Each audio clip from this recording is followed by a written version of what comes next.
ಶಿರಸಿ ಕುಮಟಾ ರಸ್ತೆಯಲ್ಲಿ ಹೊಂಡ ಬಿದ್ದಿರುವುದರಿಂದ ವಿನೂತನ ರೀತಿಯಲ್ಲಿ ಪ್ರತಿಭಟಿಸಲಾಯಿತು. ನಾವು ಎಲ್ಲಾ ರಾಜಕಾರಣಿಗಳಿಗೆ, ಉತ್ತರ ಕನ್ನಡ ಜಿಲ್ಲೆಯ ನಾವು ಎಲ್ಲಾ ರಾಜಕಾರಣಿಗಳಿಗೆ, ಕುಮಟಾ ತಾಲೂಕಿನ ಎಲ್ಲಾ ಜನಪ್ರತಿನಿಧಿಗಳಿಗೆ ನಾವು ಮನವಿ ಮಾಡಿಕೊಳ್ತೇವೆ. ದಯಮಾಡಿ ತಾವು AC ಕಾರಿಂದ ಇಳಿರಿ, ದಯಮಾಡಿ ತಾವು AC ಕಾರಿಂದ ಇಳಿರಿ. ಇಲ್ಲಿ ಬಂದು ಬೈಕ್ ಸಂಚಾರ, ಒಂದು ಸಲ ನೀವು ಬೈಕ್ ಸಂಚಾರ ಶಿರಸಿ ಕುಮಟಾ ಒಂದು ಸಲ ಬೈಕ್ ಸಂಚಾರ ಮಾಡಿ. ಬೈಕ್ ಸಂಚಾರ ನೀವು ಮಾಡಿದ್ರೆ ಜನರ ಸಮಸ್ಯೆ ಏನು, ಅಪಘಾತ ಹೆಂಗಾಗುತ್ತೆ ನಿಮ್ಮ ಕಣ್ಣು ಮುಂದೆ ಕಾಣುತ್ತೆ. ಹೊಂಡ ತಪ್ಪಿಸ್ಲಿಕ್ಕೆ ಹೋದ್ರೆ ಯಾವ ರೀತಿ ಅಪಘಾತ ಆಗ್ತದೆ ಅಂತ ನಿಮ್ಮ ಕಣ್ಣು ಮುಂದೆ ಕಾಣ್ತದೆ.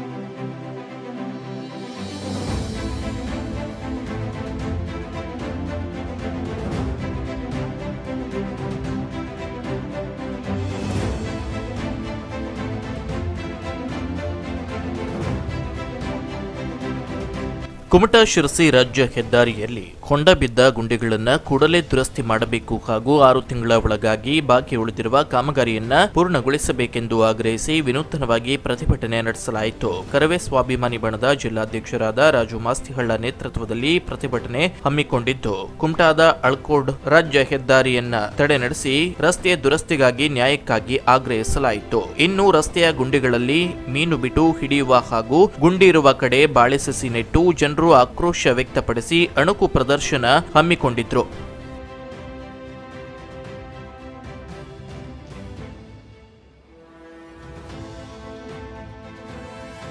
ಭಾರತ ಮಾಲಾ ಯೋಜನೆ ಅಡಿಯಲ್ಲಿ ಶಿರಸಿ ಕುಮಟಾ ರಸ್ತೆಗೆ ಹಣ ಮಂಜೂರಾಗಿದ್ದು, RN ಶೆಟ್ಟಿ ಕಂಪನಿಗೆ ರಸ್ತೆ ಕಾಮಗಾರಿಗೆ ಗುತ್ತಿಗೆ ನೀಡಲಾಗಿದೆ. 6 ವರ್ಷ ಕಳೆದರೂ ಸಹ ರಸ್ತೆ ಕಾಮಗಾರಿಯನ್ನ ಪೂರ್ತಿಗೊಳಿಸದೆ ಅಲ್ಲಲ್ಲಿ ಅರ್ಧಂಬರ್ಧ ಕಾಮಗಾರಿಯನ್ನ ಮಾಡಿದ್ದಾರೆ. ಇದರಿಂದ ಅಲ್ಲಲ್ಲಿ ಗುಂಡಿ ಬಿದ್ದಿರುವ ಹೊಂಡಗಳಿಂದ ರಸ್ತೆಯಲ್ಲಿ ಸಂಚರಿಸುವ ವಾಹನ ಸವಾರರಿಗೆ ನಿತ್ಯವೂ ಸಮಸ್ಯೆ ಎದುರಾಗಿದೆ ಎಂದು ವಿನೂತನವಾಗಿ ಪ್ರತಿಭಟಿಸಿ ರಸ್ತೆ ದುರಸ್ತಿ ಮಾಡುವಂತೆ ಆಗ್ರಹಿಸಿ ಸಹಾಯಕ ಆಯುಕ್ತರಾದ ಕಲ್ಯಾಣಿ ಕಾಂಬ್ಳೆ ಅವರಿಗೆ ಮನವಿ ಸಲ್ಲಿಸಲಾಯಿತು. ಇದೇ ಮಾರ್ಗವಾಗಿ ಶಿರಸಿಗೆ ಸಂಚಾರ ಮಾಡುತ್ತಿರುವ ಜಿಲ್ಲಾ ಉಸ್ತುವಾರಿ ಸಚಿವರಾದ ಮಂಕಾಳು ವೈದ್ಯ ಅವರ ಕೈ ಮಾಡಿ ನಿಲ್ಲಿಸಿದ ಪ್ರತಿಭಟನಾಕಾರರು ಇಲ್ಲಿಯ ಸಮಸ್ಯೆಯನ್ನ ಗಮನಕ್ಕೆ ತಂದರು. ಇದಕ್ಕೆ ಪ್ರತಿಕ್ರಿಯಿಸಿದ ಉಸ್ತುವಾರಿ ಸಚಿವರಾದ ಮಂಕಾಳು ವೈದ್ಯ ಶೀಘ್ರದಲ್ಲಿ ಬಾಕಿ ಉಳಿದಿರುವ ಕಾಮಗಾರಿಯನ್ನ ಮಾಡಿಸಲಾಗುವುದು ಎಂದು ಭರವಸೆ ನೀಡಿ ತೆರಳಿದ್ರು. ಈ ವೇಳೆ ಮಾತನಾಡಿದ ಕರವೇ ಸ್ವಾಭಿಮಾನಿ ಬಣದ ಜಿಲ್ಲಾಧ್ಯಕ್ಷರಾದ ರಾಜು ಮಾಸ್ತಿಹಳ್ಳ, ಶಿರಸಿ ಕುಮಟಾ ರಸ್ತೆಯಲ್ಲಿ ಹೊಂಡಗಳು ಬಿದ್ದಿದ್ದು ರಸ್ತೆಯಲ್ಲಿ ಸಂಚರಿಸುವಾಗ ವಾಹನ ಸವಾರರಿಗೆ ಸಮಸ್ಯೆಯಾದ ಹಿನ್ನೆಲೆಯಲ್ಲಿ ಹೋರಾಟವನ್ನ ಹಮ್ಮಿಕೊಂಡಿದ್ದೇವೆ. ದಿನನಿತ್ಯ ಸಂಚರಿಸುವ ವಾಹನ ಸವಾರರಿಗೆ, ಶಾಲಾ ಕಾಲೇಜುಗಳಿಗೆ ತೆರಳುವ ವಿದ್ಯಾರ್ಥಿಗಳಿಗೆ ಸಮಸ್ಯೆಯಾಗಿ ಪರಿಗಣಿಸಿದೆ. ಈ ಹೊಂಡ ಬಿದ್ದಿದ್ದು ಸಾವು ನೋವುಗಳು ಸಂಭವಿಸಿದೆ. ಈಗ ಬಿದ್ದಿರುವ ಹೊಂಡಗಳನ್ನ ತಾತ್ಕಾಲಿಕವಾಗಿ ಮುಚ್ಚಿ ಇನ್ನು 6 ತಿಂಗಳ ಒಳಗಾಗಿ ಅರ್ಧಂಬರ್ಧ ಇರುವ ರಸ್ತೆ ಕಾಮಗಾರಿಯನ್ನ ಪೂರ್ತಿ ಮಾಡಬೇಕೆಂದು ಆಗ್ರಹಿಸಿದ್ರು.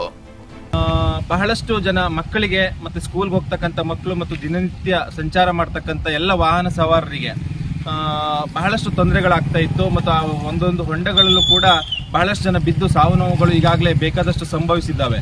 ಇದು 6 ವರ್ಷದಿಂದ ಇರ್ತಕ್ಕಂಥ ಸಮಸ್ಯೆಗಳು. ನಾವು ಯಾವತ್ತು ಹೋರಾಟದ ಧ್ವನಿಯನ್ನ ಎತ್ತುತ್ತೇವೆ, ಯಾವತ್ತು ಈ ರಸ್ತೆಯ ಬಗ್ಗೆ ಯಾಕೆ ಅಂತ ಕೇಳ್ತಕ್ಕಂಥ ಪ್ರಶ್ನೆಯನ್ನ ಮಾಡ್ತೇವೆ, ಅವತ್ತಿನ ದಿನ ನಮ್ಮ ಕಣ್ಣೊರೆಸ್ತಕ್ಕಂಥ ಪ್ರಯತ್ನ ಮೊದಲಿಂದನೂ ಕೂಡ ಈ ಅಧಿಕಾರಿಗಳು ಮತ್ತು ಈ ವ್ಯವಸ್ಥೆ ಮಾಡ್ತಾನೆ ಬಂತು. ಆದರೆ ಈಗೀಗ ಈ ಮಳೆ ಶುರುವಾದ ನಂತರ ಅತಿ ಹೆಚ್ಚಾದ ಸಮಸ್ಯೆಯನ್ನ ತಡ್ಕೊಳ್ಳಕ್ ಆಗದೇ ಇರತಕ್ಕಂಥ ಪರಿಸ್ಥಿತಿಯನ್ನ ಕಂಡು ಹೋರಾಟಕ್ಕೆ ಇವತ್ತು ರಸ್ತೆಗಿಳಿದು ರಸ್ತೆಯಲ್ಲಿ ಕುಳಿತು ಪ್ರತಿಭಟನೆಯನ್ನ ಮಾಡಿದ್ದೇವೆ ಮತ್ತು ಅಷ್ಟೇ ವಿನೂತನವಾಗಿ ಈ ಪ್ರತಿಭಟನೆಯನ್ನ ಮಾಡಿದ್ದೇವೆ. ಅದೇ ರೀತಿ ಸ್ಥಳಕ್ಕೆ ಆಗಮಿಸಿದಂತಹ ಸಹಾಯಕ ಆಯುಕ್ತರು AC ಮೇಡಮ್ ಅವರು ಕೂಡ ಬಂದ್ರು. ಅದೇ ರೀತಿ ಇವರು ಸಚಿವರು ಕೂಡ ದಾರಿಯಲ್ಲಿ ಸಾಕ್ತಕ್ಕಂಥವ್ರು ನಿಂತು ನಮ್ಮ ಸಮಸ್ಯೆಯನ್ನು ಆಲಿಸಿದ್ದಾರೆ.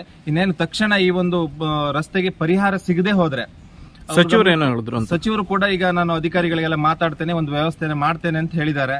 ಹಾಗಾಗಿ ಮುಂದಿನ ದಿನಗಳಲ್ಲಿ ಇದು ಆದಷ್ಟು ಬೇಗ ಈ ರಸ್ತೆಯ ಹೊಂಡಗಳನ್ನು ಮುಚ್ಚಿ ತಾತ್ಕಾಲಿಕವಾಗಿ ನಮಗೆ ಓಡಾಡ್ಲಿಕ್ಕೆ ಅನುವು ಮಾಡಿಕೊಡಿ ಅಂತ ಕೇಳ್ತಾ ಇದ್ದೇವೆ.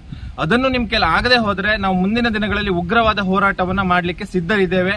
ಇವತ್ತು ಸಾಂಕೇತಿಕವಾಗಿ ಒಂದು ಮನವಿಯನ್ನ ಸಲ್ಲಿಸಿದ್ದೇವೆ. ಈ ರಸ್ತೆಯಲ್ಲಿ ಬೈಕ್ ಸವಾರರು ದಿನನಿತ್ಯ ಸಮಸ್ಯೆಯನ್ನ ಅನುಭವಿಸ್ತಾ ಇದ್ದಾರೆ. ಕಾಮಗಾರಿಯು ಆಮೆಗತಿಯಲ್ಲಿ ಸಾಗ್ತಾ ಇದೆ. ಜನಪ್ರತಿನಿಧಿಗಳು AC ಕಾರಿನಿಂದ ಇಳಿದು ಕುಮಟಾದಿಂದ ಶಿರಸಿವರೆಗೆ ಬೈಕ್ ಮೇಲೆ ತಿರುಗಾಡಿದಾಗ ಮಾತ್ರ ಇಲ್ಲಿಯ ಜನರು ಅನುಭವಿಸುತ್ತಿರುವ ಸಮಸ್ಯೆ ಏನು ಎಂಬುದು, ಹೊಂಡ ತಪ್ಪಿಸಲು ಈ ರಸ್ತೆಯ ಮೇಲೆ ಸಂಚರಿಸುವಾಗ ಹೊಂಡ ತಪ್ಪಿಸಲು ಹೋಗಿ ಅಪಘಾತಗಳು ಹೇಗೆ ಸಂಭವಿಸುತ್ತದೆ ಎನ್ನುವುದು ಅರಿವಾಗುತ್ತದೆ ಎಂದು ಕರವೇ ಸ್ವಾಭಿಮಾನಿ ಬಣದ ಕಾನೂನು ಸಲಹೆಗಾರರು ಹಾಗೂ ವಕೀಲರಾದ ನಾಗರಾಜ್ ಹೆಗ್ಡೆ ಹೇಳಿದ್ರು.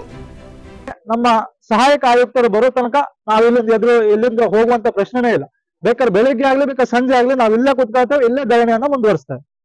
ಮತ್ತೆ ಇನ್ನೊಂದು ಮುಖ್ಯವಾದಂತ ಅಂಶ ಅಂತಂದ್ರೆ ಶಿರಸಿ ಕುಮಟಾ ರಸ್ತೆ ಎಷ್ಟು ಹಾಳಾಗಿದೆ ಅಂತಂದ್ರೆ ಬೈಕ್ ಸವಾರರು ಪ್ರತಿನಿತ್ಯ ಗೋಳನ್ನ ಅನುಭವಿಸುವಂತ ಪರಿಸ್ಥಿತಿ ನಿರ್ಮಾಣ ಮಾಡಿದ್ದಾರೆ. ಈಗಾಗಲೇ RMS ಕಂಪನಿಗೆ ಗುತ್ತಿಗೆ ನೀಡಲಾಗಿದೆ. ಸುಮಾರು 5 ರಿಂದ 6 ವರ್ಷ ಆಗಿದೆ. ಎಷ್ಟು ಕಾಮಗಾರಿ ಸ್ಲೋ ಮಾಡ್ತಾ ಇದ್ದಾರೆ ಅಂತ ಹೇಳಿದ್ರೆ, ಮಳೆಗಾಲ ಬಂದ್ರೆ ಗುಂಡಿ ಮುಚ್ಚಲಿಕ್ಕೆ ಆ ಮಣ್ಣನ್ನು ತಂದು ಗುಂಡಿ ಒಳಗೆ ಹಾಕ್ತಾ ಇದಾರೆ. ಅಷ್ಟು ಕಳಪೆ ಕಾಮಗಾರಿಯನ್ನು ಮಾಡ್ತಾ ಇದಾರೆ ಅವರು. ಈ ರಸ್ತೆಯಲ್ಲಿ ಅದೆಷ್ಟು ಆಂಬ್ಯುಲೆನ್ಸ್ಗಳು ಸಂಚರಿಸುತ್ತದೆ. ಹದಗೆಟ್ಟಿರುವುದರಿಂದ ರೋಗಿಗಳಿಗೆ ಚಿಕಿತ್ಸೆಗಾಗಿ ಹೋಗುವವರಿಗೆ ಎಷ್ಟು ಸಮಸ್ಯೆ ಆಗಿರಬಹುದು. ಕೆಲವು ಕಡೆ ಅವೈಜ್ಞಾನಿಕವಾಗಿ ಕಾಮಗಾರಿಯನ್ನ ಮಾಡಿದ್ದಾರೆ. ಸರಿಯಾದ ಚರಂಡಿ ವ್ಯವಸ್ಥೆಯನ್ನ ಕಲ್ಪಿಸದೇ ಇರುವುದರಿಂದ ರಸ್ತೆ ಮೇಲೆ ನೀರು ಬಂದು ಹೊಂಡಗಳು ಬಿದ್ದಿದೆ. ನಾವು ಪ್ರತಿಭಟನೆ ನಡೆಸುತ್ತೇವೆ ಎಂದು ತಿಳಿಸಿದ ಮೇಲೆ ರಾತ್ರೋರಾತ್ರಿ ಗುಂಡಿ ಬಿದ್ದಿರುವ ಹೊಂಡಗಳನ್ನ ಮುಚ್ಚಿಸುವ ಕಾರ್ಯವನ್ನ ಗುತ್ತಿಗೆ ಪಡೆದ ಕಂಪನಿಯವರು ಮಾಡಿದ್ದಾರೆ ಎಂದು ಸ್ಥಳೀಯರಾದ ಅನಂತ್ ಶಾನ್ಬಾಗ್ ಹೇಳಿದ್ರು. ಈಗಾಗಲೇ ಕೆಲವೊಂದು ಕಡೆ ಅವೈಜ್ಞಾನಿಕವಾಗಿ ಕಾಮಗಾರಿ ಮಾಡಿದ್ದಾರೆ. ಅಲ್ಲಿ ನಮ್ಮ ಅಳಕೋಡು ಆ ಮೂರಿಲಿ ನೀರು ತುಂಬುತ್ತದೆ. ಮಳೆಗಾಲದಲ್ಲಿ ನೀವು ಹೊಳೆ ನೀರು ತುಂಬಿ ಬ್ಲಾಕ್ ಆಗ್ತದೆ. ಅದ್ರ ಬಗ್ಗೆ ಸಾಕಷ್ಟು ಮನವಿ ಕೊಟ್ಟರು, ಏನೂ ಕೆಲಸ ಆಗಲಿಲ್ಲ. ಅದೇ ರೋಡು ಅದೇ ರೀತಿಯಲ್ಲಿ ಮಾಡ್ಲಿಕ್ಕೆ ಪ್ರಯತ್ನ ಮಾಡ್ತಿದ್ದಾರೆ. ಆದ್ರೆ ಇನ್ನೂವರೆಗೆ ಆ ರೋಡಿಗೆ ಆ ಸಂಬಂಧಿಸಿದ ಅಧಿಕಾರಿಗಳು ಯಾವುದೇ ಒಂದು ಕಾಳಜಿನೂ ತಗೊಳ್ತಾ ಇಲ್ಲ, ಅದು ಕೆಲಸನೇ ಮಾಡ್ತಾ ಇಲ್ಲ. ಅದು ಕಾಂಟ್ರಾಕ್ಟ್ ತಗೊಂಡಿದ್ದ ಗುತ್ತಿಗೆದಾರ ಸಹ ಅದರ ಬಗ್ಗೆ ಆಲೋಚನೆ ಮಾಡಲಿಲ್ಲ. ನಾವು ಸ್ಟ್ರೈಕ್ ಮಾಡ್ತೀವಿ ಹೇಳಿ ಗೊತ್ತಾದ್ಮೇಲೆ ನಿನ್ನ ರಾತ್ರೋರಾತ್ರಿ ಅದು ಸ್ವಲ್ಪ ರಿಪೇರಿ ಮಾಡಿದ್ದಾರೆ. ಆದ್ರೆ ಅದು ಒಂದೇ ದಿವಸದ ವ್ಯವಹಾರ, ನಾಳೆ ಮತ್ತೆ ಅದೇ ರೀತಿ ಹಾಳಾಗುವುದೇ. ಅದಕ್ಕೆ ಡ್ರೈನೇಜ್ ವ್ಯವಸ್ಥೆ ಇಲ್ಲ, ನೀರು ಹೋಗುವಂತ ವ್ಯವಸ್ಥೆ ಮಾಡಲಿಲ್ಲ. ರೋಡಿನ ಮೇಲೆ ನೀರು ಹೋಗ್ತದೆ, ಹಾಕಿದ ಮಣ್ಣು ಕಿತ್ತು ಹೋಗ್ತದೆ.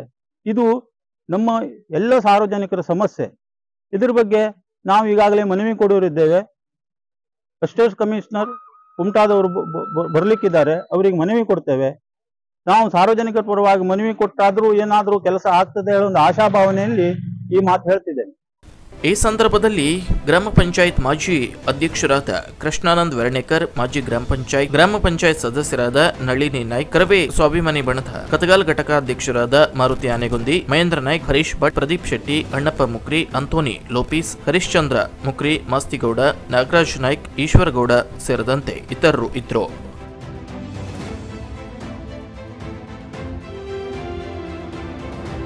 Koojalli times news, Kumta.